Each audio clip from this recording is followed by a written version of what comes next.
3 തവണ ഉദ്ഘാടനവും ഒട്ടേറെ നിർമ്മാണ പ്രവർത്തനങ്ങളും നടത്തിയെങ്കിലും ചാലക്കുടി നഗരസഭയുടെ നോർത്ത് ബസ് സ്റ്റാൻഡ് ഇന്നും നോക്കുകുത്തിയായി തുടരുന്നു. അന്യവാഹനങ്ങൾ പാർക്ക് ചെയ്യാനും നാട്ടുകാർക്ക് വിശ്രമിക്കാനുമാണ് നഗരസഭയുടെ അഭിമാന പദ്ധതികളിൽ ഒന്നായ നോർത്ത് ബസ് സ്റ്റാൻഡ് ഇപ്പോൾ ഉപയോഗിക്കുന്നത്.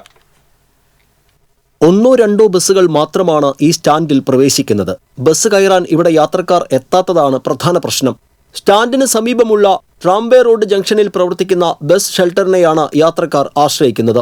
ഷെൽട്ടർ ഇവിടെ നിന്നും മാറ്റുന്നതുൾപ്പെടെ നിരവധി ട്രാഫിക് പരിഷ്കാരങ്ങൾ പലവട്ടം നഗരസഭാ ചെയർമാൻ പ്രഖ്യാപിച്ചിരുന്നു. എന്നാൽ ഒന്നും നടപ്പിലായില്ല. സ്വകാര്യ ബസ്സുടമകൾ മുടന്തൻ ന്യായങ്ങൾ നിരത്തിയതാണ് ട്രാഫിക് റെഗുലേറ്ററി കമ്മിറ്റിയുടെ തീരുമാനങ്ങൾക്ക് വിലങ്ങുതടിയായത്. ചില തീരുമാനങ്ങൾക്കെതിരെ വ്യാപാരികളും രംഗത്തെത്തിയിരുന്നു. നഗരത്തിലെ ഗതാഗതക്കുരുക്ക് നിയന്ത്രിക്കുന്നതിനായി ഈ നോർത്ത് ബസ് സ്റ്റാൻഡിനെ പ്രയോജനപ്പെടുത്തുന്നതിൽ നഗരസഭാ ഭരണസമിതിക്ക് വലിയ വീഴ്ച സംഭവിച്ചെന്ന് ആക്ഷേപമുണ്ട്. 3 പതിറ്റാണ്ട് മുൻപ് തുടങ്ങിയതാണ് ഇവിടെ ബസ് സ്റ്റാൻഡ് തുടങ്ങാനുള്ള പ്രയത്നങ്ങൾ. ഇടത് വലത് മുന്നണികൾ പരസ്പരം പോരടിച്ച ശേഷമാണ് ഇത് യാഥാർത്ഥ്യമായത്. മത്സരിച്ച് 3 ഉദ്ഘാടനവും നടത്തിയിരുന്നു.